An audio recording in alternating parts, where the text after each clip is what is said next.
আমাদের বর্তমান পরিস্থিতি খুবই খারাপ। মনটা বেশ কিছুদিন ধরেই ভালো নেই।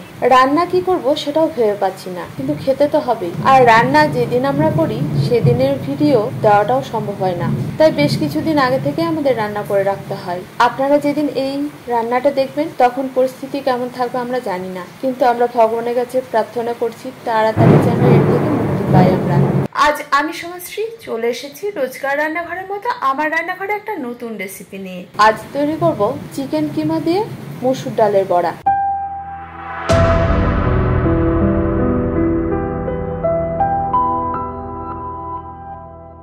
এই রান্নাটা তৈরি করার জন্য আমি নিয়েছি হাফ কাপের থেকে একটু বেশি মসুর ডাল, যেটা 2 ঘন্টা আগে ভিজিয়ে রেখেছিলাম। এছাড়াও নিয়েছি 100 গ্রামের মতো চিকেনের ব্রেস্টের পিস, ছোট ছোট টুকরো করে রাখা আছে। আর নিয়েছি মিডিয়াম সাইজের পেঁয়াজের অর্ধেক ডুমো করে কেটে রেখেছি, আর 2টো মিডিয়াম সাইজের পেঁয়াজ কুচি করে নিয়েছি। এছাড়াও নিয়েছি স্বাদ অনুযায়ী কাঁচা লঙ্কা আর সামান্য ধনেপাতা। এবার বলি কিভাবে তৈরি করবেন। প্রথমে একটা মিক্সিতে নিয়ে নিতে হবে ভেজানো মসুর ডাল, আর নিতে হবে অর্ধেকটা মিডিয়াম সাইজের পেঁয়াজ ডুমো করে যেটা কেটে রেখেছিলাম সেটা নিয়েছি, স্বাদ অনুযায়ী কাঁচা লঙ্কা। এটাকে একটা পেস্ট তৈরি করে নেব, তবে খুব মিহি পেস্ট তৈরি করার প্রয়োজন নেই। একটু দানা দানা থাকলে খেতে টেস্টি হবে আর বড়াটা একটু মুচমুচে হবে। এখন পেস্ট রেডি, এটাকে একটা বড় পাত্রে রেখে দিতে হবে। এবার তৈরি করে নেব চিকেন কিমাটাকে। এই জন্য একটা ব্লেন্ডারে আমি নিয়ে নিয়েছি চিকেনের টুকরোগুলোকে, একটু ঘুরিয়ে নিয়েছি, তার মধ্যে দিয়ে দিয়েছি ধনেপাতা আর কাঁচা লঙ্কা। এটাকেও ঘুরিয়ে কিমা তৈরি করে নিয়েছি। এখন দেখুন আমার চিকেন কিমা রেডি। এবার মসুর ডাল ফেটানোর সময় দিয়ে দিতে হবে স্বাদ অনুযায়ী নুন, হাফ চা চামচ হলুদ গুঁড়ো আর 1/4 চা চামচ কাশ্মীরি লঙ্কার গুঁড়ো, তাহলে কালারটা সুন্দর হবে। মসুর ডালটাকে খুব ভালোভাবে ফেটিয়ে নিতে হবে। যত ভালোভাবে মসুর ডাল ফেটানো হবে বড়ার টেস্ট তত ভালো হবে। এখন মসুর ডালটা খুব ভালোভাবে ফেটানো হয়ে গেছে। এর মধ্যে দিয়ে দিয়েছি তৈরি করা চিকেন কিমা আর দিয়েছি কেটে রাখা পেঁয়াজগুলোকে।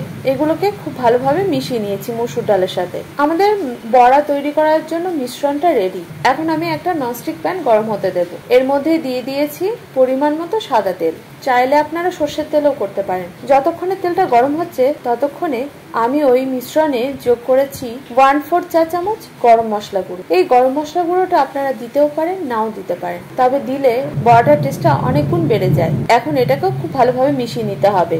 এদিকে তেলও গরম হয়ে গেছে। এখন ওই মিশ্রণ থেকে আমি আমার পছন্দ মতো আকৃতিতে বড়াগুলোকে তৈরি করে নিয়েছি।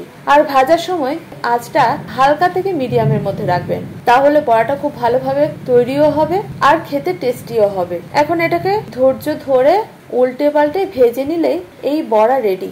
চাইলে এই বড়া আপনারা ডাল ভাতের সাথেও খেতে পারেন, অথবা যে কোনো দিন সন্ধ্যাবেলা স্ন্যাক্স হিসেবেও খেতে পারেন। এই বড়াগুলো তৈরি করতে সময় কম লাগে, অথচ খেতেও টেস্টি হয়। আবার বাড়িতে যখন চিকেন রান্না হবে চিকেনের ব্রেস্ট পিসগুলোকে সরিয়ে রেখে দিন, এভাবে বড়া বানিয়ে ফেলুন, আপনাদের মুখের টেস্টটাও বদলাবে। যাই হোক, আপনারা কিভাবে তৈরি করছেন আর কোন পদের সঙ্গে এটা খেতে পছন্দ করবেন সেটা কিন্তু অবশ্যই কমেন্ট করবেন। আমার রান্না বা রেসিপি কে কোথা থেকে দেখছেন সেটাও কিন্তু কমেন্ট করবেন। যাই হোক, যারা প্রথম আমার আজকে রেসিপি বা রান্না দেখছেন তাদের কাছে আমার ছোট্ট অনুরোধ, ইউটিউব থেকে দেখে থাকলে চ্যানেলটা সাবস্ক্রাইব করবেন, ফেসবুক থেকে দেখে থাকলে পেজটাকে ফলো করতে ভুলবেন না। আমার রান্না বা রেসিপি ভালো লাগলে লাইক শেয়ারও করতে ভুলবেন না। আমার রান্না যেন আপনাদের মতো অনেকের কাছে পৌঁছে যায়। আর যারা প্রথম থেকে আমার রান্না বা রেসিপি দেখছেন তাদেরকে আমার অসংখ্য ধন্যবাদ। এভাবেই আমার সঙ্গে থাকুন। আজ এই পর্যন্ত, দেখা হচ্ছে পরবর্তী ভিডিওতে। আপনারা ভালো থাকুন, সুস্থ থাকুন। ধন্যবাদ।